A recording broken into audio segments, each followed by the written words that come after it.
मुझे NCERT link दे देना फिर ये है तो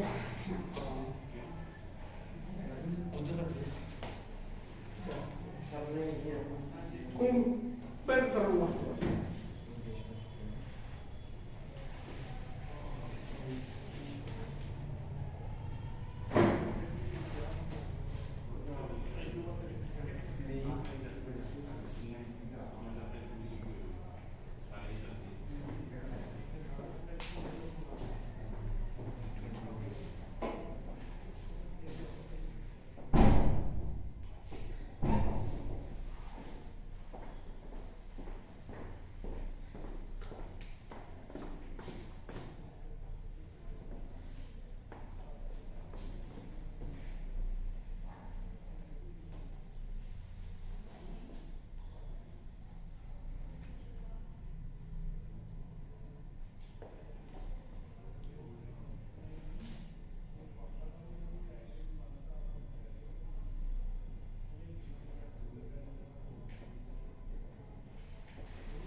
करो है ये अगले गुड।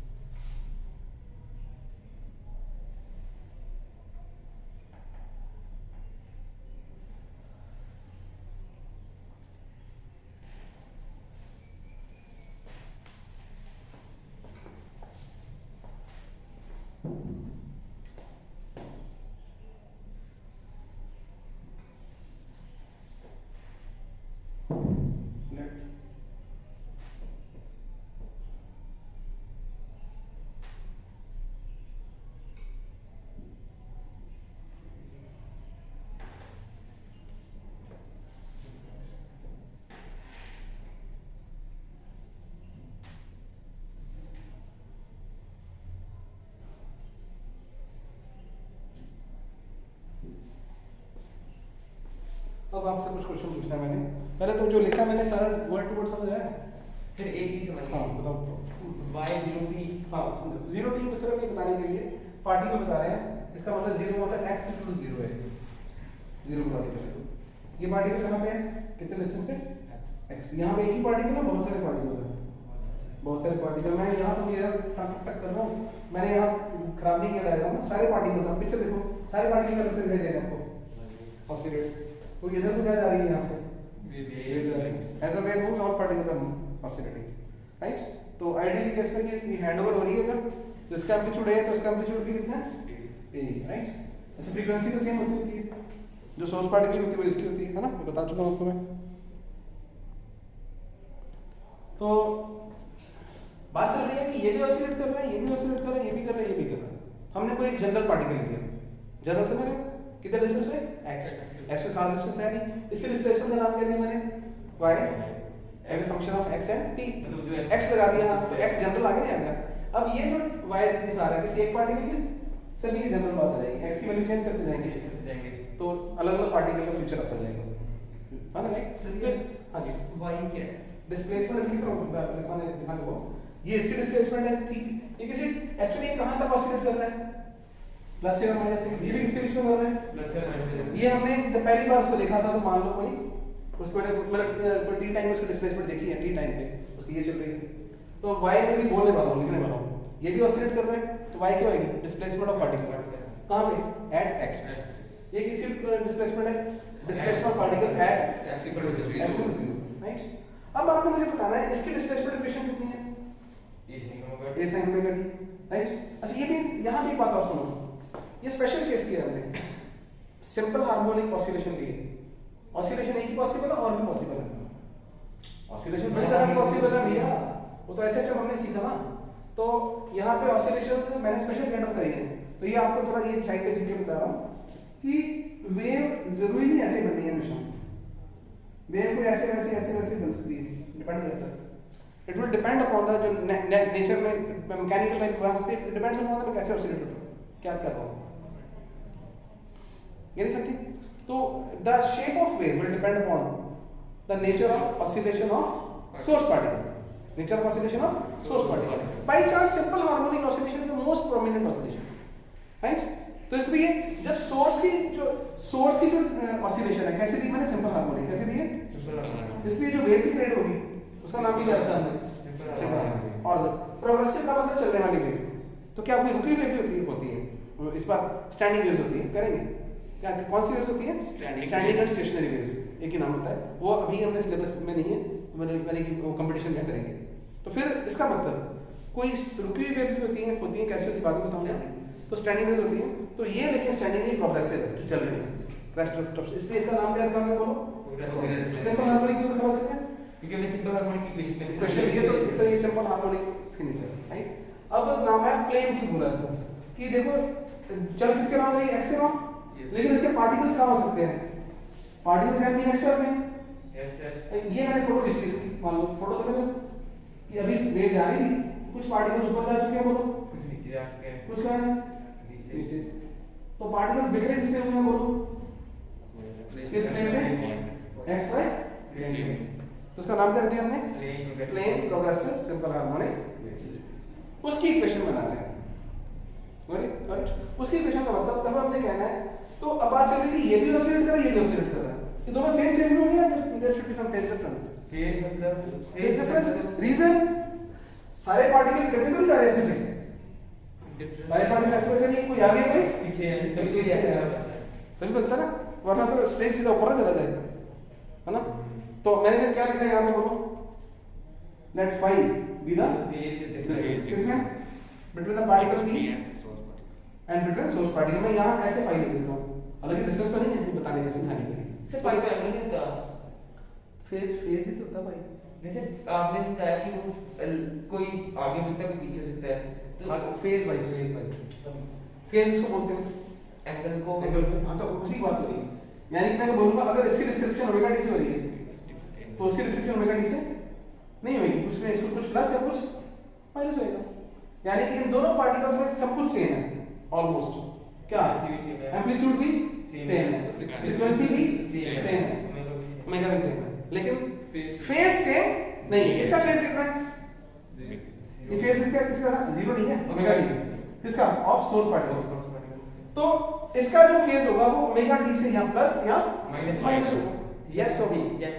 अब मुझे बताना है आपने कि वो प्लस होगा या माइनस होगा। फाइव, ये वो फाइव अमाउंट लिखा मैंने, माइनस फाइव अमाउंट। तो यहाँ पे लेट नहीं y x t क्या लिखा मैंने बोलो, y x t b displacement किसकी? Of particle p at any time t।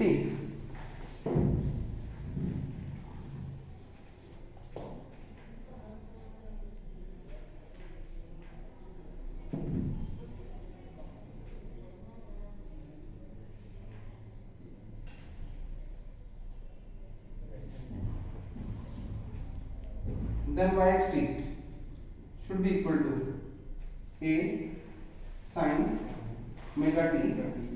यहाँ फाइव लिखा मैंने, यहाँ पे आपसे पूछा, आप लिखना पता नहीं यहाँ पे प्लस लिखूंगा या माइनस, और रेंज जा रही है इधर, ठीक है?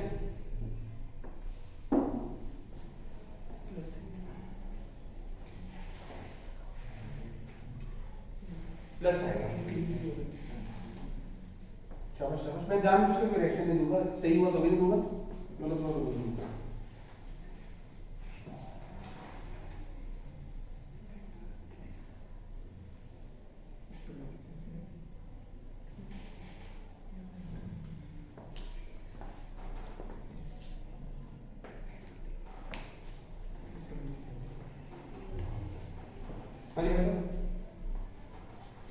फेज टाइम के साथ हुआ क्या देखो बच्चों, पहले ऑसिलेट कौन कर रहा है पार्टिकल?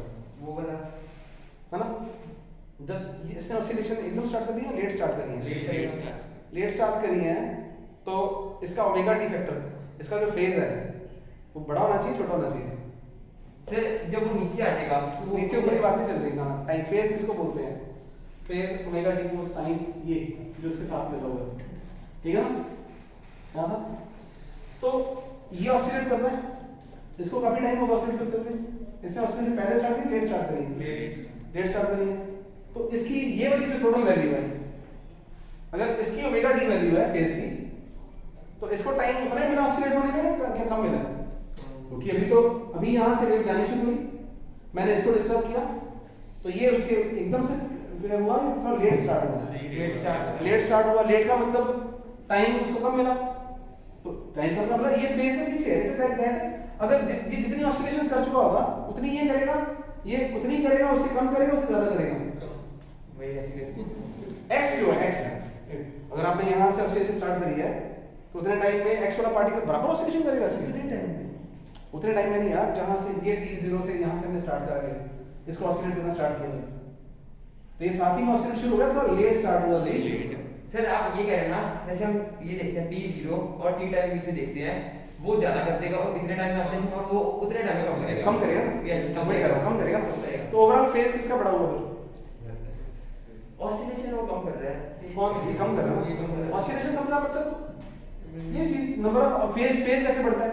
एक्चुअली फेज में फेज हर साइकिल में 2 पाई, आपकी गलती नहीं है, जब मैं कोई पूरा पढ़ाने का जो बीच में छोटे-छोटे पढ़ा रहा हूं, फेज जो है ओमेगा के साथ चेंज होता है, ये होता है 2 pi by t into t, क्या होता है? 2 pi by t into t। अगर टाइम t हो ना तो फेज कितना हो जाएगा बोलो? 2 pi by t into t, कितना? 2 पाई मोड चेंज, अगर टाइम 2t हो जाए, टू टाइम गिर जाए इतना, तो फेज कितने से चेंज हुआ? 4 फेज बढ़ता जा रहा है, बोलिए बोलिए, जितना टाइम बढ़ता जाएगा। तो बेसिकली फेज हर साइकिल में, हर ऑसिलेशन में, ये चेक करो, हर ऑसिलेशन में कितने अमाउंट चेंज होता है? 2 हर ऑसिलेशन में 2 पाई से चेंज होता है। बोलो बोलो। तो इसने ऑसिलेशन ज्यादा करी है और इसने ऑसिलेशन कम करी है। तो उसका फेज बड़ा हुआ, उसका फेज बड़ा हुआ, इसका फेज कम होगा। हाँ। कम का मतलब यहाँ पे क्या आना चाहिए? माइनस। बात समझ रही है आपको? It is lagging in phase. क्या कर रहा है? In phase from x is equal to 0 से फेज में पीछे है। तो सीधी जैसे देखा फेज में पीछे, तो ये ऑसिलेशन ही नेट स्टार्ट नहीं पता था। तो फिर हमने यहाँ पे करना है, तो ये करते हुए सर ऐसे ऑसिलेट, ये जो आपने तरीका समझाया वो तो समझ आ गया। आप ऑसिलेशन से कैसे कर रहे हैं? कैसे? ये आपने कहा उसने ऑसिलेशन लेट स्टार्ट किया है, लेट स्टार्ट करिए तो उसका फेज उसे उसे उसकी लाइफ कितनी है? फेज जैसे फेज इंक्रीजेस विद टाइम, ये मतलब t इंक्रीज होता टाइम बढ़ता है, उसका टोटल टाइम लाइफ टाइम कितना है? कम है। तो ठीक है ना? दैट इज कोई बात नहीं, सीखेंगे अभी। होना पता क्या था, मैं जब कंपटीशन अगर तो थ्रू थॉरो पढ़ा रहा था तो फेज के कई क्वेश्चन कर डाल रहे थे हमने, ठीक है ना? तो भी आपको पता चल गया। तो फिर तो आपने ऐसे करना था, ओके डन, आपको टाइम ज्यादा लगा तो क्या हुआ? चलो, तो फिर यहाँ पे व्हाट इज हैपनिंग, ये सारा फालतू है, सब करो साइड में। ये क्वेश्चन भी कराए होते हैं ना, जो कराए नहीं आपको मैंने भी, फेज चेंज विद टाइम। तो हियर 5 आप लिख लो कि particle at p lags by एक चीज और नोट करो, जिस डायरेक्शन में वेव चलती है, वो जिस डायरेक्शन में वेव चलती है उस डायरेक्शन में पार्टिकल्स का फेज कम होता है। यानी उल्टा बोले, अगर को बोले तो यहाँ पे ये हो गया। नाउ चैलेंज है 5 ढूंढेगा।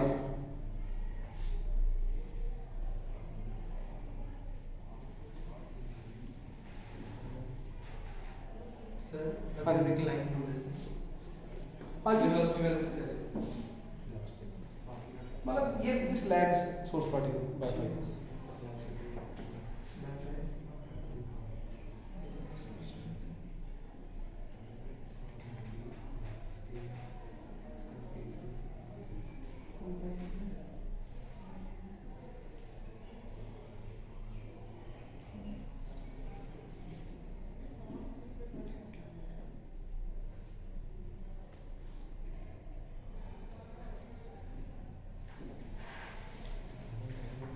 ये बात चल रहा है, अगर मान लो वेव को यहाँ से जाने में d नॉट टाइम लगा है, स्पीड कितनी उसकी v, डिस्टेंस कितना है x, राइट?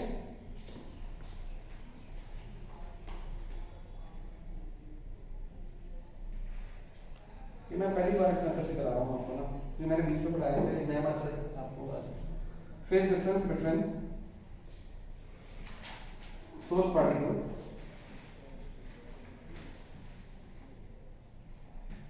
and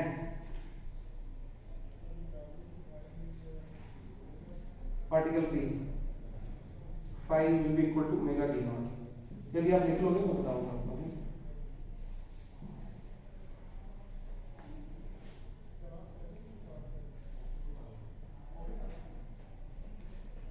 अपने आप समझ आया मेरे को?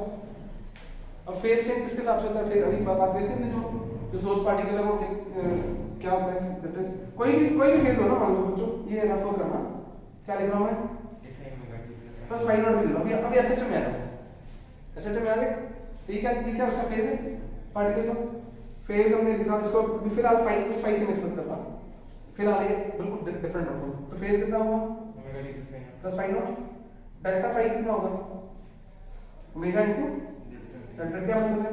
जैसे जैसे टाइम चेंज होगा फेज भी चेंज होगा। यस हो तो कितना चेंज होगा? 2 pi by t into delta t। ये समझाया था पहले मैंने आपको कि डेल्टा t को अगर कैपिटल T लिखेंगे तो 2 पाई होगा, 2 पाई लिखेंगे। 4 पाई होगा। अब मैंने क्या किया फिर कि जितनी देर में इसको यहाँ से यहाँ तक ले गया है, अभी तक डिस्टर्बेंस बहुत है, उतनी देर में इसका फेज रन कर जाएगा, लगा नहीं इसका फेज बढ़ जाएगा, उसका तो शुरू हो रहा है। Yes sir. तो मैंने बोला so the phase difference between source particle and particle P कितना है? वो ओमेगा इनटू t नॉट। लगी समझ बात? और ओमेगा को पुट कर दिया मैंने, 2 पाई f कर देते हैं, जो मर्जी करो, 2 पाई f x बाय v। अब v क्या होता है बताओ? Velocity f lambda. तो लैम्डा इज व्हाट? बोलिए। तो ये नोट करना है, रफ नोट कर लो इसको। इसको साइड नोट कर लो, ऐसा चम समझ के नोट कर लो, जहाँ जो मिले उसे उठाते जाओ, बैठते जाओ।